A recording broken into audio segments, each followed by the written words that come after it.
Se escucha bien mi micrófono, ¿verdad? Eso sin problema.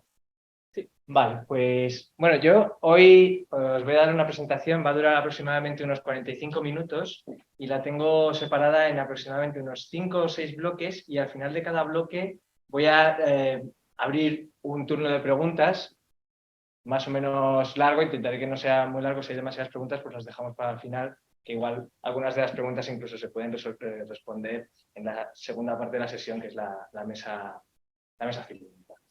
Entonces, hoy vamos a hablar de inteligencia artificial, de machine learning y de qué entendemos. Va a ser una presentación súper ligera, en la que vamos a intentar responder todas estas preguntas.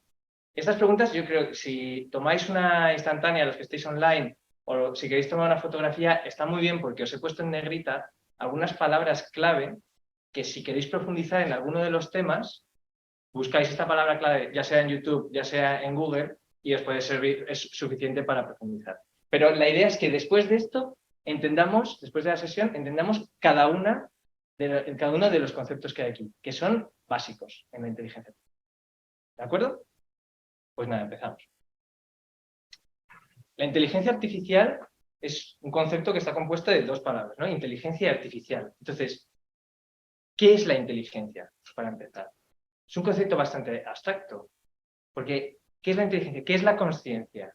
¿De dónde emana?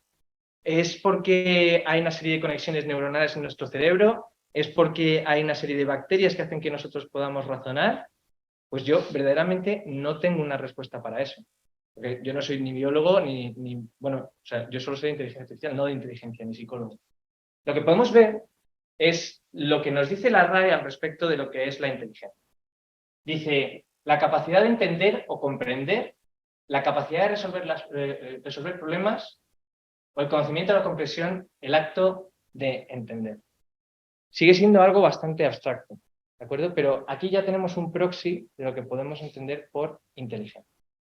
Entonces, ¿qué es la inteligencia artificial?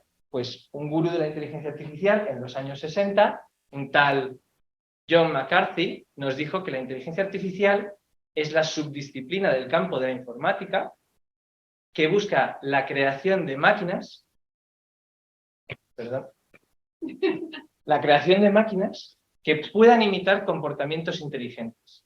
Parece un poco una frase de Rajoy, pero quiero que os quedéis con la idea de que queremos imitar comportamientos inteligentes. Imitar comportamientos inteligentes. Aquí, realmente, si lo pensáis, ¿qué inteligencia hay en imitar un comportamiento inteligente?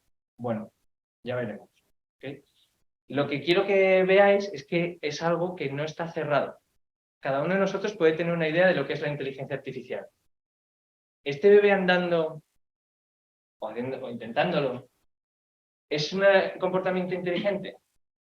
Pues en principio sí, es un comportamiento inteligente, o no. Aquí cada uno podrá tener su propia definición. Vale. Pero esto podríamos considerarlo inteligente. Este tío que va a entrar a vocear en un salón y se pega un tortazo en la puerta, ¿es un comportamiento inteligente? No lo sé. En mi opinión, no. Pero puede que lo sea. O sea, cada uno puede tener una interpretación, porque el tío sabe andar mejor que el bebé, ¿no? Bueno, veremos. Vamos a poner algunos ejemplos de lo que sí consideramos, y creo que es unánime, la inteligencia artificial. Un ejemplo muy interesante es el que pudimos ver en la década de los 90, a finales de los 90, cuando por primera vez un ordenador ganó al campeón del mundo del ajedrez. O sea, Garry Kasparov perdió en 14 movimientos, que es bastante poco para una partida de ajedrez de estas de alto nivel. Y por primera vez se descubrió que algo que pensábamos que era exclusivamente humano, porque hay más movimientos en el ajedrez que estrellas en el universo, la poda de los movimientos que son absurdos, pensábamos que era algo humano, pero por primera vez una máquina lo logró hacer. Y desde entonces, pues ya la inteligencia artificial ha ido despegando. También tenemos algunas cosas que son más útiles que solamente ganar al ajedrez. Pues, por ejemplo, la conducción autónoma. Eso lo podríamos considerar una inteligencia artificial, imitando un comportamiento que es humano, conducir un coche, y que es muy difícil dentro de un campo que está completamente abierto. Puedes moverte por cualquier lado. Algún ejemplo también que podamos llevar al campo industrial. Pues la seguridad. por ejemplo, una obra, o esta inteligencia artificial está detectando si esta persona lleva casco o lleva un chaleco reflectante, porque son medidas de seguridad que sin las cuales no debería trabajar en una obra y que, bueno, una inteligencia artificial detecta y si se lo quita, pues se le avisa. O algo que parece completamente humano, como podría ser el arte. El arte, o sea, no morirte de frío, sino el arte de pintar un cuadro. Y es que, no sé, inteligencias artificiales a uno le piden que copien el cuadro de la chica de la perla y que lo haga con un estilo distinto, una chica diferente, y lo hace, pero además mucho mejor de lo que lo haría yo, por ejemplo. Bueno, seguro. Pero es que puede llegar a ser tan loco de que el prompt que le digamos a la inteligencia artificial no sea dame una chica diferente, sino dame una nutria. Dame una nutria con fondo de mar. Y lo hace estupendamente, imitando un comportamiento inteligente. Recordad lo que habíamos dicho que era la inteligencia artificial, imitar comportamientos inteligentes. Sin embargo, la inteligencia artificial puede ser muy buena haciendo estas cosas, pero es muy mala haciendo un conocimiento generalista. Nosotros podemos tener un robot que camine perfectamente, pero le pides que chute un balón y se la pega. Es decir, la inteligencia artificial es muy buena haciendo algunas cosas, pero cuando le pedimos que haga algo diferente a lo que está entrenado, eso es una palabra clave, nosotros entrenamos inteligencia artificial, fracasa. Y aquí es donde vemos que existen dos tipos de inteligencia artificial. La que podríamos llamar débil, es decir, la que es muy potente pero para únicamente una sola tarea, y la que es fuerte, que es la que vive y existe exclusivamente en Hollywood. ¿Vale? Hoy en día no tenemos inteligencias artificiales fuertes. Es posible que penséis, bueno, ChatGPT, ¿sabéis? Esta inteligencia artificial que está hasta en la sopa, porque le escribes algo y te responde. Si yo le pregunto, ¿cómo anda? Y enchufo la respuesta a un robot, os aseguro que fracasa. Parece que puede hacer de todo y nos puede responder de todo, pero la realidad es que no es todavía la inteligencia, no es equiparable a la inteligencia humana, todavía, que es capaz de aprender de cualquier cosa. ¿Vale? Pues bueno, esto sería la inteligencia artificial, algunos de los campos en los que trabaja y que son bastante grandes y bastante explorados. Cuando trabajamos con texto, decimos que trabajamos con el procesamiento del lenguaje natural. Siempre utilizamos las siglas NLP.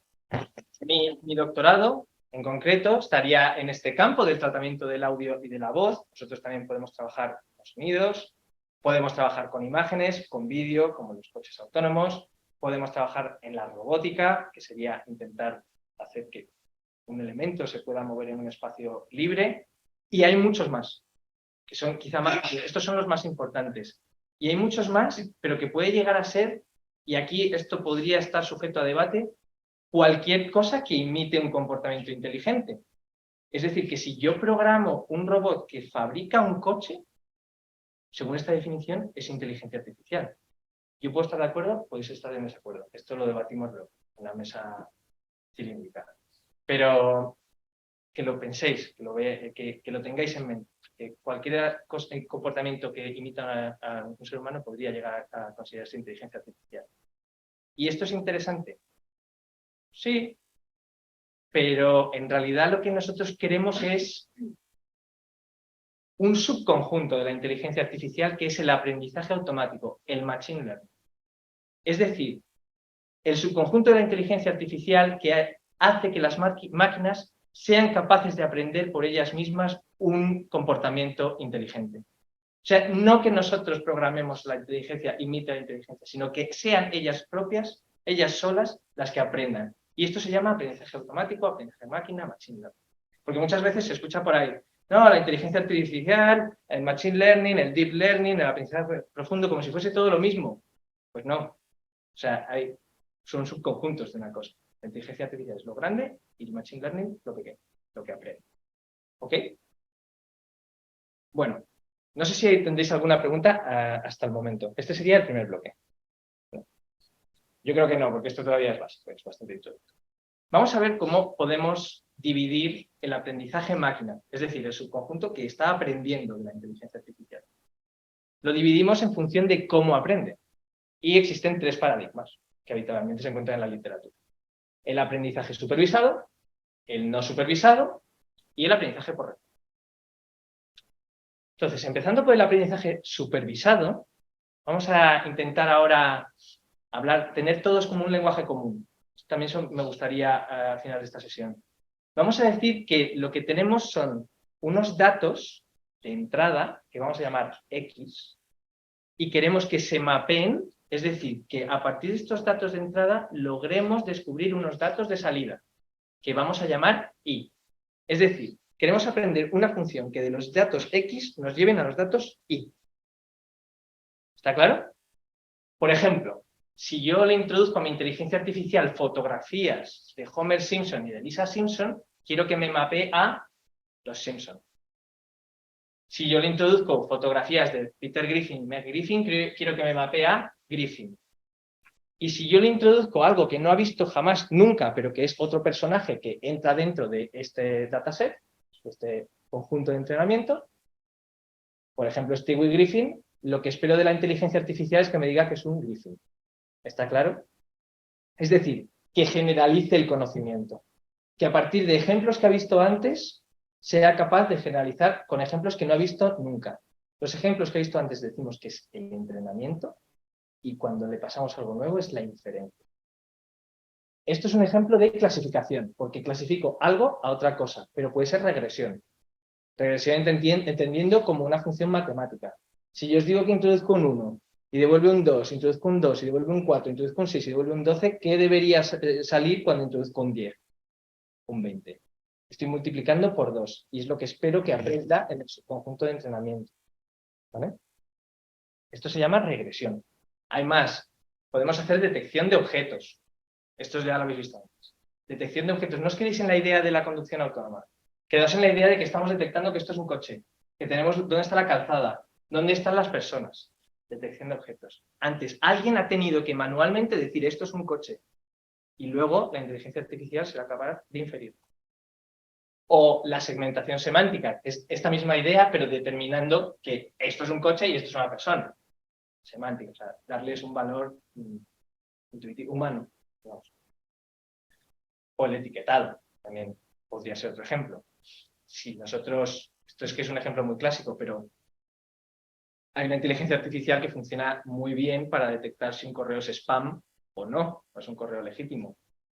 Y si lo pensáis, lo que hemos hecho ha sido entrenarla con muchos correos que eran spam, diciendo esto es spam, esto no es spam. Pero no es una tarea tan trivial. O sea, yo veo un correo y digo, esto es spam, o esto no, lo veo claro. Pero que lo haga un ordenador, o sea, si yo tuviese que programarlo a mano, que no lo vería tan claro, ¿eh? Entonces, este tipo de tareas se han logrado alcanzar estos días. Y lo que se queda programado, la generalización del conocimiento que hace la inteligencia artificial, es lo que se conoce como el espacio latente. Es decir, lo que queda dentro, lo que quedaría en esta flecha, esto no.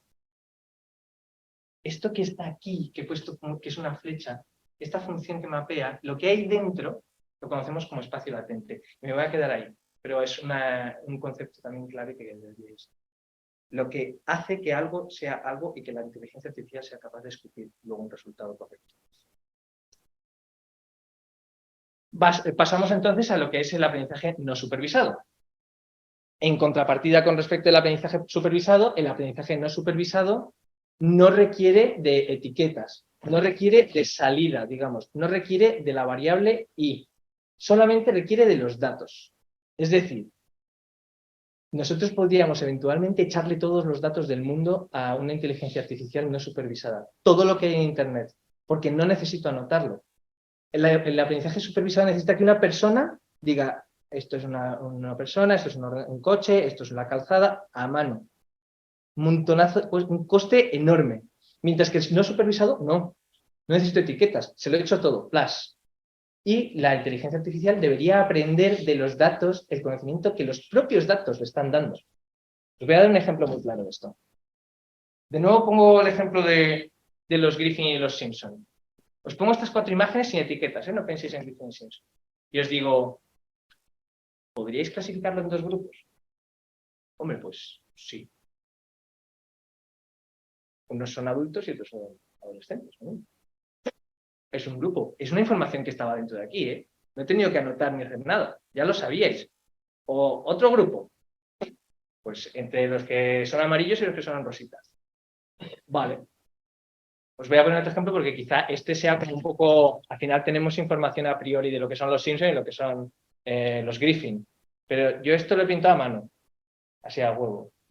O sea, y os digo que sois Indiana Jones y que os habéis encontrado esto en una tablilla y que hay 2 idiomas.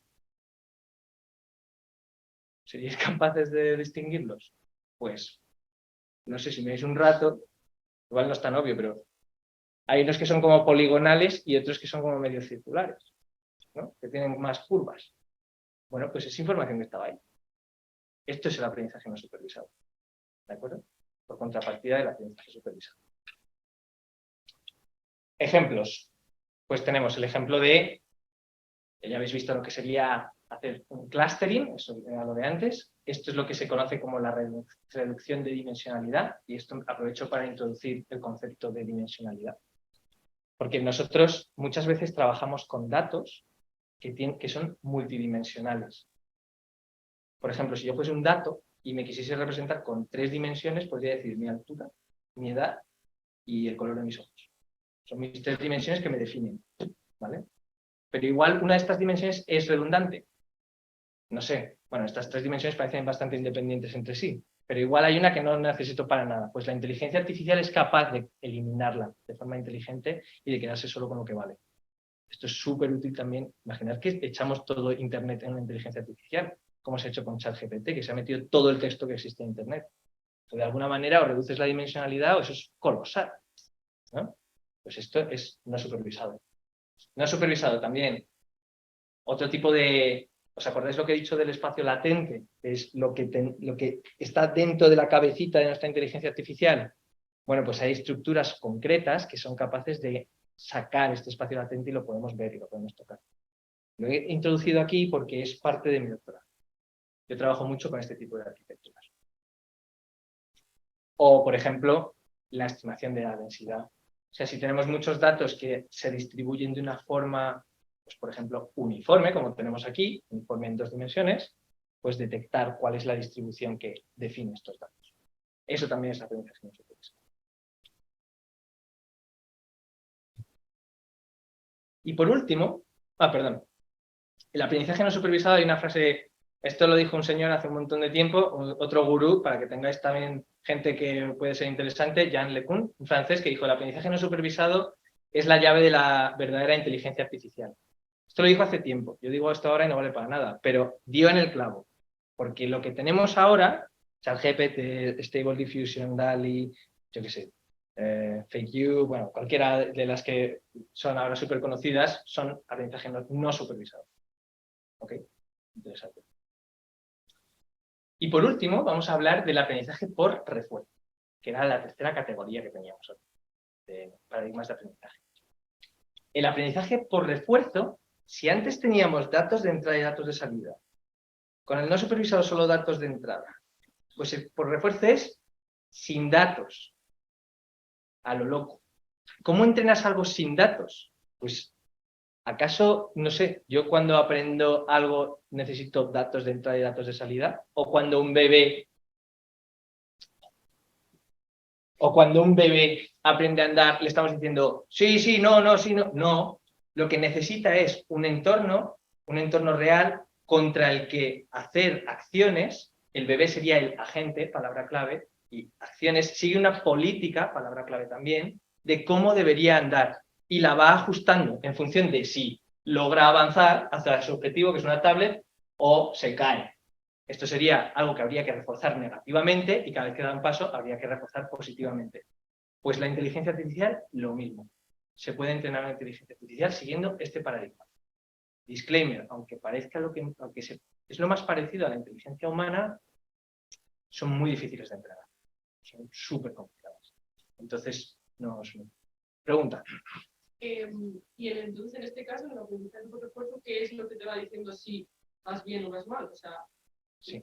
¿es ese propio, digamos, entrenador el que sabe si es correcto o no correcto?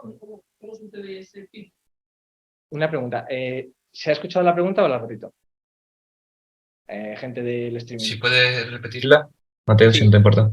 La pregunta es si, de alguna manera, ¿cómo le decimos al entrenamiento de una inteligencia artificial por refuerzo que lo que está haciendo está bien o lo que está haciendo está mal? ¿No? Esa es la pregunta. Bueno, de eso nosotros tenemos que decidir. En este caso, el bebé lo que quiere es llegar a una tablet, entonces cada vez que se acerca, eso está bien. Igual se podría acercar de una forma más eficiente, ya lo descubrirá, pero cada vez que está más cerca, mejor. Si se cae, podría ser un refuerzo negativo. Yo qué sé, si esto fuese un juego del siguiente ejemplo, Garry Kasparov jugando al ajedrez, lo que le estaríamos reforzando es que gane las partidas, o lo que estaríamos reforzando negativamente es que pierda. Deep Blue, cuando ganó a Garry Kasparov, se había entrenado decenas de miles de veces, bueno, millones de veces, jugando contra sí mismo. En ningún caso le dijimos cuáles eran las aperturas correctas o qué es lo que había que hacer. Jugó contra sí mismo y las descubrió. O sea, esto es un hito grandísimo, una maravilla. O, bueno, tenemos, bueno, al respecto del aprendizaje por refuerzo, bastantes áreas diferentes. Una sería, yo sé, los juegos, ¿no? Otras podrían ser precisamente el que hemos visto ya, el de la conducción autónoma, porque al final conducir, sí, nosotros supervisadamente le decimos que es un coche, supervisadamente le decimos que esquive a las personas, pero luego tiene que conducir en un entorno pseudo infinito. Tendrá que aprender en un simulador qué es lo que hay que hacer bien y qué es lo que hay que hacer mal. Se puede conducir mejor o peor. Busquemos que conduzca lo mejor posible y que no se cargue a nadie. Vale. ¿Alguna pregunta más? ¿Alguna pregunta en el chat? Este es el final del bloque de los paradigmas de aprendizaje. Pero no me quedó claro Sí. por el hecho de que, o sea, lo que ha dicho al final es que hay un refuerzo positivo o negativo. Sí. Pero ¿cómo se introduce ese refuerzo?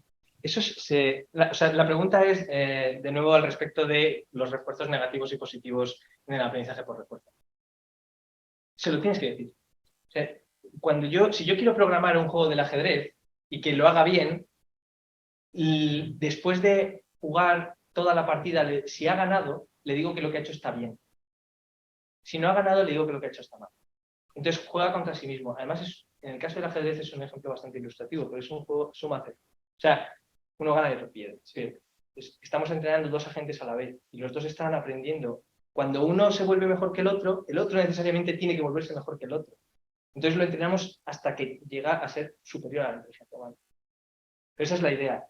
Yo le digo qué es lo que quiero que haga y cómo le refuerzo positivamente, o le digo qué es lo que no quiero que haga y cómo. O sea, que toda vez narréis los resultados y esos resultados y esto está mal, continúa. Eso es. O sea, existiría una revisión de los resultados y luego le damos un feedback positivo o negativo. Ahora ya no hace falta que repita la pregunta, ¿no? Si tienes que hacer. O sea, mi turno. No, yo no. Vale, perfecto. Parece lógico ganar o perder. Si le puedes enseñar, has perdido mal, has ganado bien. ¿Qué pasa con las cuestiones éticas que son como más abiertas?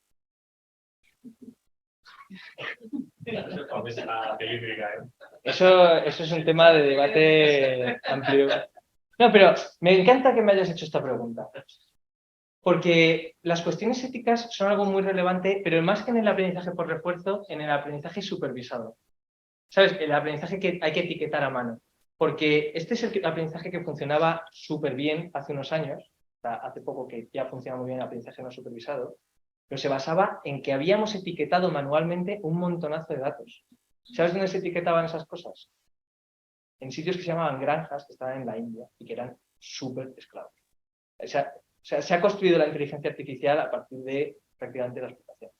Por lo menos la anterior, la supervisada, la no supervisada. Entonces, las cuestiones éticas, está claro que se las pasaron pues cuando esto era un tema. Ahora que no lo es tanto, pues creo que estamos mejorando también en ese sentido. Pero sí. ¿Ha respondido la pregunta? Fantástico. ¿Alguna pregunta más en el chat, quizá? Fantástico, pues sigo. Voy a introducir otro concepto, ahora que ya sabemos de los paradigmas de aprendizaje. Y es el concepto de modelo. O sea, yo cuando lo he dicho aposta, cuando hablaba de una inteligencia artificial que admite estos datos de entrada o estos datos de salida, en realidad nunca digo una inteligencia artificial, siempre digo un modelo. ¿Qué es un modelo? Pues una construcción conceptual simplificada de una realidad más compleja. Un mapa, pues es un modelo de por dónde nos podemos mover en la Tierra. Una partitura es un modelo de cómo podemos tocar música pues, en papel. O un circuito es un modelo de cómo los electrones van a viajar a través de unos metales. Una cosa bastante complicada. Pero, o sea, cuando hablamos de inteligencia artificial normalmente hablamos de modelos, pero le damos una vuelta de tuerca más y hablamos de modelos probabilísticos, siempre. Porque si lo pensáis bien, un modelo es una cosa, lo que hemos visto antes era una cosa un poco complicada. Voy a poner un ejemplo muy tonto, pero si yo tiro un plato al suelo, pues puedo tener un modelo que sea la velocidad con la que lo he tirado, la dureza del plato, la dureza del suelo y la gravedad de la Tierra, no me dice mucho, pero puedo tener otro modelo que sea la probabilidad de que me lo cargue, que es bastante mejor, bastante más sencillo y bastante más útil. Entonces, eso es lo que buscamos en la inteligencia artificial muchas de las veces, que nos den un modelo de probabilidad, de esto va a ser así, el coche se va a mover por aquí, la probabilidad de que me cargue el peatón es muy baja, es lo que nos interesa. Y al respecto de los modelos, y esto es una cuestión más o menos matemática. Perdona, ha petado la cámara. Ahí está. Los modelos siempre tienen tres características que son muy importantes y sobre todo son muy relevantes también en la inteligencia artificial. La primera son los datos. Los datos, la X y la Y, lo que hemos hablado antes. Los datos son lo que a nosotros nos hacen estar en contacto con la realidad. Entonces, utilizamos estos datos como ejemplos para entrenar las inteligencias artificiales, los modelos de inteligencia artificial. Y ya os he explicado lo que era un dato multidimensional. Fantástico. Dos, los modelos, las inteligencias artificiales, tienen parámetros. Los parámetros son los que nosotros ajustamos para que se parezcan, para que el resultado sea parecido a lo que tenemos en los datos. O sea, sería el segundo nivel. Sería que nuestra inteligencia artificial, ajustando los parámetros, entrenando los parámetros, palabra clave, se parezca a la realidad. Y por último, el error, súper clave, que es ¿cómo nosotros podemos ajustar los parámetros para que se parezcan a la realidad? Bueno, pues vemos el error que está cometiendo nuestro modelo e intentamos optimizarlo, intentamos minimizarlo hasta que se haga cero. Esto es clave. Y esto es el lenguaje común que utilizamos en la inteligencia artificial. Datos, parámetros y error. Siempre. Súper importante. ¿Ok? Entonces, ¿cuál es, ahora que hemos hablado de modelos y de inteligencia artificial y de aprendizaje de máquina, cuál es el modelo que ha funcionado mejor a lo largo de los últimos años? Las redes neuronales. Se llaman redes neuronales porque tienen un cierto parecido con cómo funciona nuestro cerebro en realidad. Porque tienen neuronas, que son cada una de estas bolitas, igual que en nuestro cerebro tenemos neuronas, que admiten una entrada, igual que nuestro cerebro que se conecta con las dendritas, pues admite una entrada, y que su salida se conecta con otra neurona. Viene de ahí el concepto red neuronal. Pero entonces, cuando hablamos de red neuronal no biológica, sino artificial, pues, ¿qué es una neurona?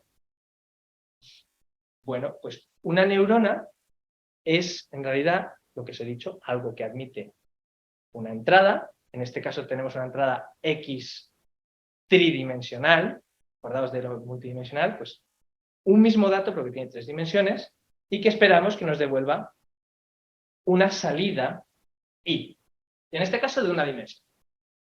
Esto es una neurona, pero una neurona, ¿qué es eso? Pues en realidad es una función matemática.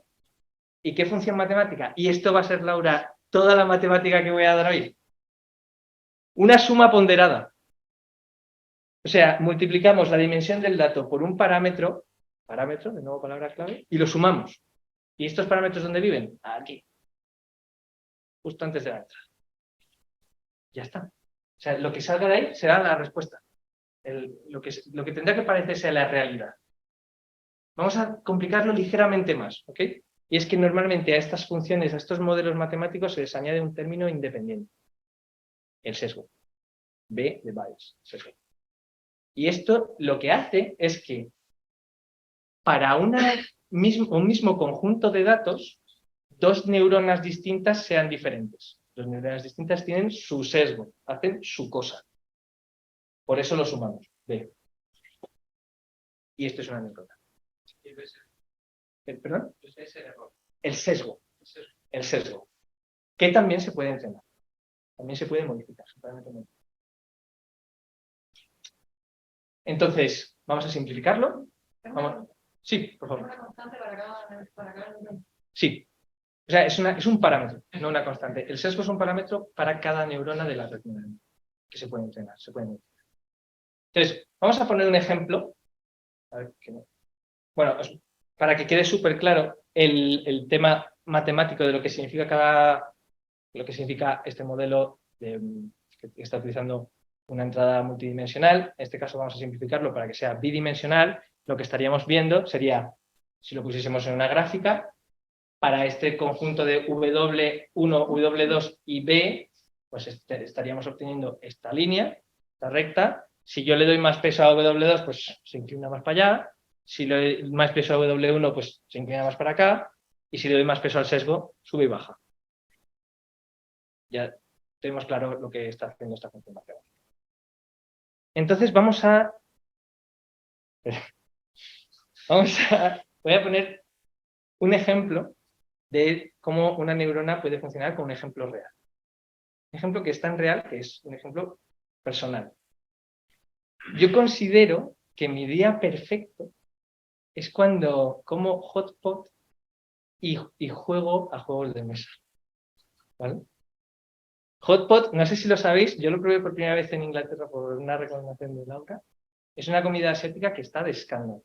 Y los juegos de mesa, pues ya sabéis lo que es, ¿no? Entonces, si yo juego a mi dimensión de mi día perfecto, 1 es como y 2 es jugar a juegos de mesa.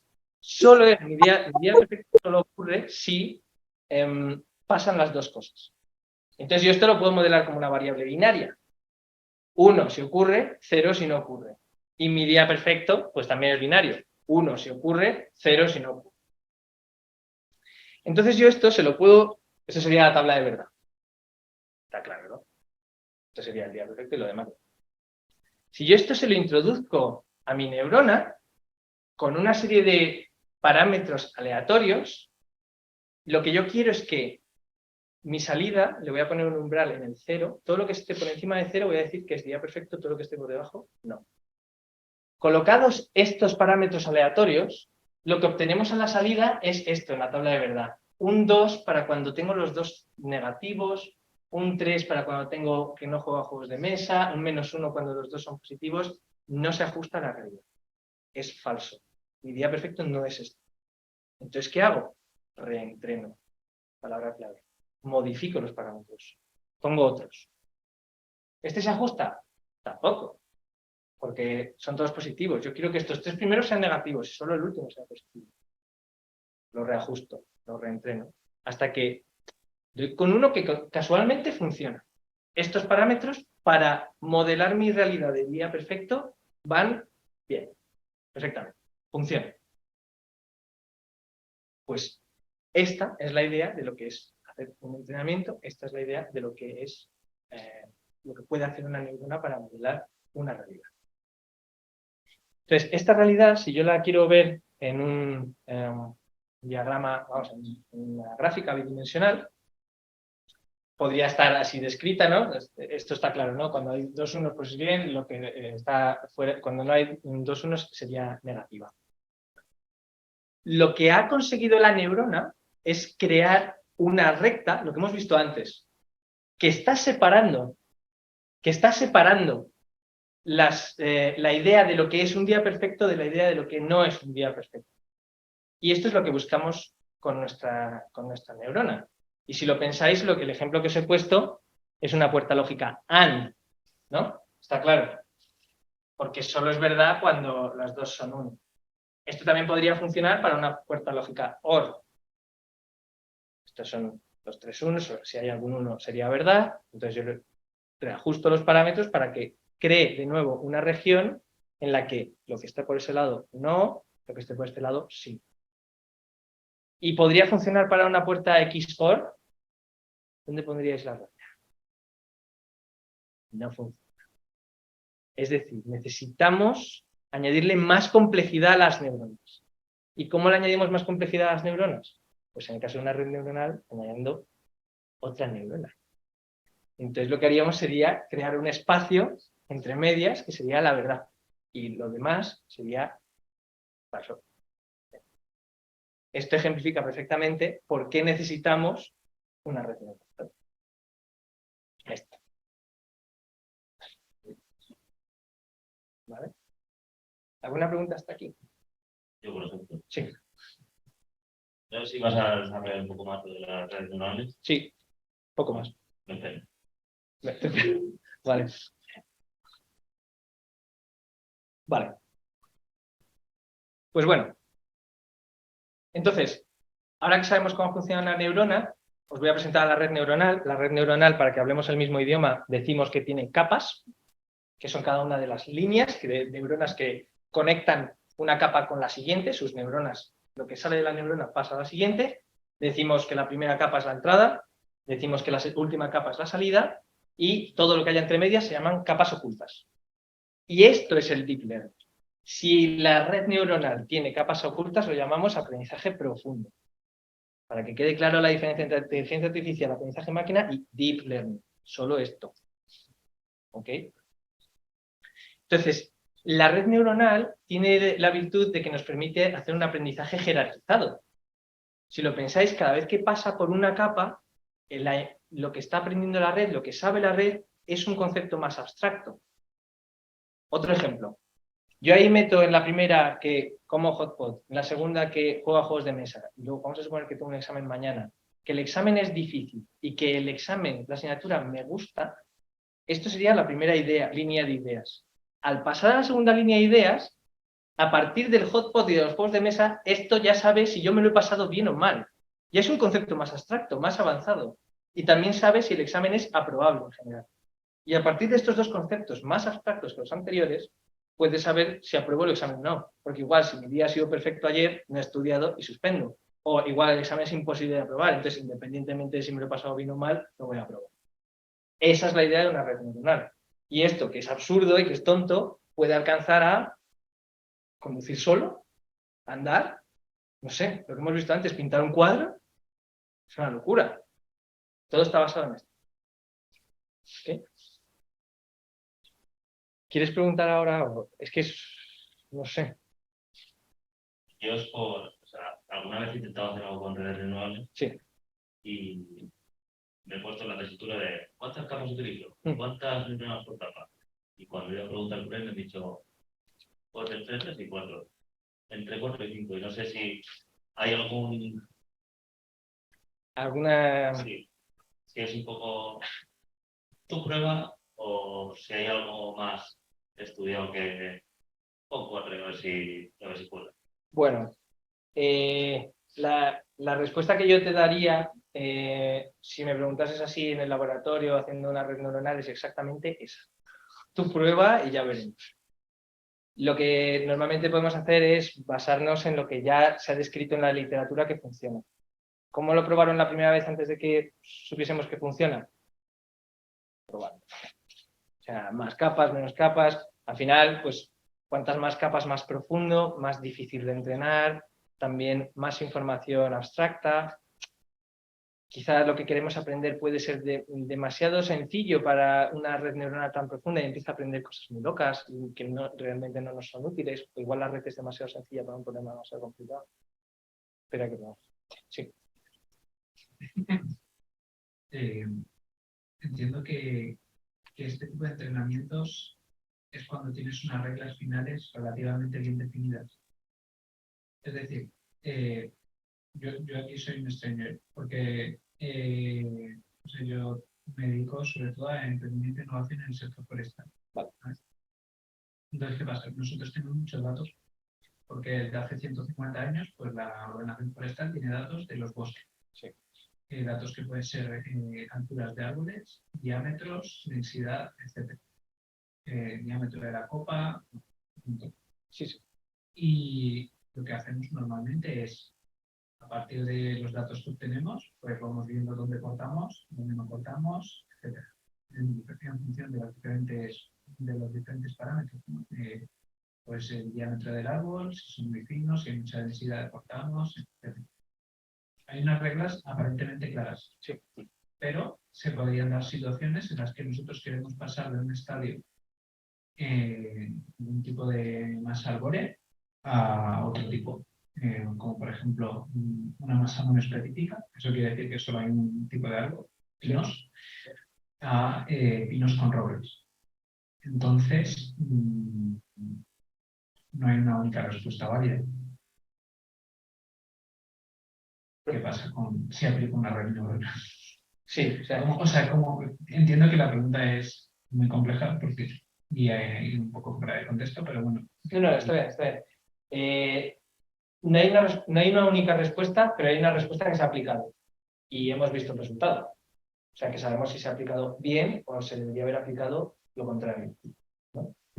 Pues eso es el error que hablábamos antes y eso nos puede permitir, a partir de los datos de entrada, del diámetro de los troncos, las copas de los árboles, cualquier cosa, con respecto a lo que se ha hecho y lo que se ha hecho bien y lo que se ha hecho mal, sí podemos entrenar una red neuronal que se ajuste los parámetros y que haga siempre o que prediga siempre lo que, en base a lo que ha ocurrido en el pasado, debería ser lo mejor para. Entonces, la respuesta es sí. Lo que pasa es que yo veo este problema como un problema de aprendizaje supervisado. Me basaría exclusivamente en lo que ha ocurrido en el pasado y en cómo se ha actuado en el pasado y cómo personas en el pasado decidieron algo para que la red prediga. Pero creo que ese podría ser una respuesta. No. Vale, voy a seguir. Pero va bien. Entonces, la red neuronal. Volvemos a donde estábamos. Recordad que introducimos datos de entrada, X, sacamos datos de salida y tenemos entonces para cada una de estas conexiones entre neuronas pesos, los parámetros que queremos ajustar. Pero claro, ahora pensar que esto no es solo una neurona. Como yo ajuste este parámetro que tengo aquí al principio de la red, va a afectar a todo lo demás. Va a afectar a este camino, va a afectar a este camino, va a afectar a este camino y a todos a la vez, en realidad. ¿Cómo podemos hacer para ajustar eficientemente los parámetros de una red neuronal con lo difícil que puede llegar a ser y con lo que afecta a todo esto? Entonces yo ahora, os digo la solución ahora y que no voy a entrar en detalles matemáticos porque esto es una solución que se llegó pues, a finales de los 90, que es lo que se conoce como el algoritmo de propagación hacia atrás, backpropagation. Y con la idea con la que quiero que os quedéis, porque no vamos a entrar en un tema matemático, es ligeramente complejo, es que las redes neuronales no se entrenan con los datos y viendo el error, sino al revés. Vemos el error y entonces echamos para atrás viendo qué es lo que ha hecho la red neuronal y comprobamos cuáles fueron los datos los que habíamos introducido. La idea es que se entrenan al revés de cómo luego se usan. Punto. Esa es la idea que quiero que tengáis. El motivo puede ser el siguiente. Va a haber un ejemplo todavía más absurdo que el anterior.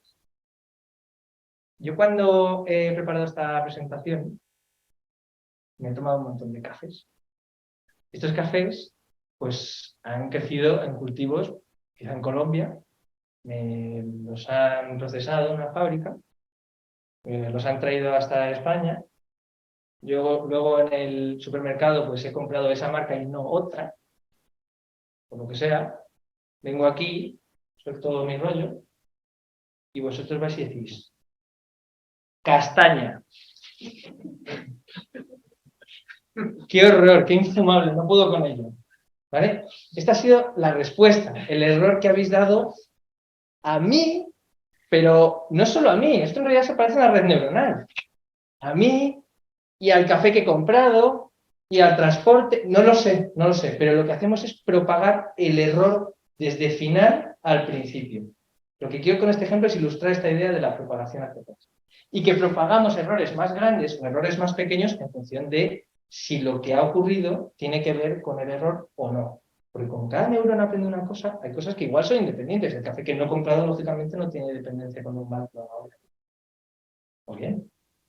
Pero esta es la idea. Y esto es con lo que nos vamos a quedar del algoritmo de propagación hacia atrás. Nada más. ¿Ok? Esto es cómo entrenamos las redes neuronales y cómo hemos conseguido llegar hasta donde hemos llegado. Gracias a esto que se desarrolló hace 20 años. Entonces, el último concepto del que vamos a hablar hoy es, y voy a poner otro ejemplo absurdo, y es que, voy a borrar, hemos hablado de cómo entrenar la red neuronal, es decir, de modificar los parámetros. Ya sabemos cómo hacerlo, y sabemos que utilizar los datos, y todo, no sé qué. Vale. Pero, ¿cuándo paramos de entrenar? O sea, igual llega un momento en el que la red neuronal, de tanto entrenarse, se satura y en realidad se vuelve idiota. En vez de ser lista, en vez de ser capaz de generalizar conocimiento, se está ajustando perfectamente a los datos de entrada que le metemos y ya no sabe hacer nada. El ejemplo de los Simpson y de los Griffin, cuando luego le metíamos el bebé. Joder, pues si se entrena tanto que solo es capaz de predecir que son los Griffin para Peter Griffin y para Meg Griffin, cuando vea a Stewie Griffin, no lo sabrá, porque no ha generalizado conocimiento. Porque ha visto demasiado los ejemplos que tiene que ver, que tiene para entrenarse, que se ha ajustado exclusivamente a estos ejemplos. Un ejemplo tonto, otra vez, aprovechando que está aquí mi amigo Jorge. Yo en el instituto, es mi amigo del instituto, en el instituto yo era bastante empollo. Entonces yo estudiaba y podía llegar a sacar un 8 en el examen. Bien. Porque sabía lo que estaba haciendo, pero bueno, a veces cometía errores. Luego había estudiantes que eran zotes. Es decir, iban al examen y no sabían hacer nada, pero es que además hasta si les daba igual. O sea, 0 o un 2 o lo que sea. Y luego había estudiantes, como Jorge, que en realidad, perdón, que en realidad lo que hacían era saberse muy bien lo que podía caer en el examen. ¿Sabes? Incluso llevaban chuletas. Estoy aquí regresando. Entonces, ¿qué es lo que pasa? Que Jorge a veces ocurría que sacaba mejor nota que yo. Incluso eso podía llegar a ocurrir porque se sabía el examen a la perfección, pero sin embargo, si yo os digo que los dos hemos estudiado medicina cirugía, ¿quién preferiríais que os operase? Ninguno de los dos, ¿verdad? Pues la persona que ha generalizado conocimiento. Esto es lo mismo que le pasa a las redes neuronales. Y es un concepto muy importante. Este sería el zote, el que no ha aprendido nada, pero imaginad que solo tenemos dos etiquetas, Simpson y Griffin. Joder, si yo digo que todos son los Griffin, pues acepto el 50% de las veces, que es un gran 50% de las veces. Y además es como un reloj que da bien la hora 2 veces al día aunque esté parado. Si la entrenamos bien, está perfectamente ajustada. A veces comete errores, pero generaliza conocimiento. Esto es lo que buscamos en el entrenamiento de una red neuronal. No pasarnos, sino ajustarnos perfectamente. Y por último, esto sería un problema. El overfitting, el sobreajustamiento. El overfitting lo usamos tanto, este concepto, que está hasta españolizado. Overfiteado, decimos. Y es que se ha ajustado tanto a los ejemplos que tiene que esto ya es una castaña. Esto ya no vale para nada, porque solo nos vale para los ejemplos, pero no generaliza conocimiento. Este concepto es también muy importante. Y, bueno, pues ya lo tenemos. Y esto es todo lo que yo os quería dar. Solo un meme para terminar. Esto es las noticias diciendo en los años 90 que la inteligencia artificial se comería el mundo, y esto es mi red neuronal diciendo que un gato es un perro. ¿Vale? Pues para que ilustremos lo difícil que es este campo y que en realidad es muy normal que haya mucha gente estudiando y que haya doctorandos como nosotros que nos estemos rompiendo la cabeza desenmarañando lo que es este mundo, que es enorme, y lo que hoy hemos hecho ha sido aproximarnos con un montón de reduccionismo, con muchas cosillas simples, pero que en realidad es un mundo complejo. ¿De acuerdo? Espero que lo hayáis disfrutado espero que ahora sepáis responder a todas estas preguntas, creo que no me he dejado ninguna, quizá lo del perceptrón, pero eso es una neurona, punto. Sí. Has hablado de entrenamiento, pero... Pues deberes para casa, ya está. Y nada, yo soy Mateo Cámara, muchas gracias por escucharme.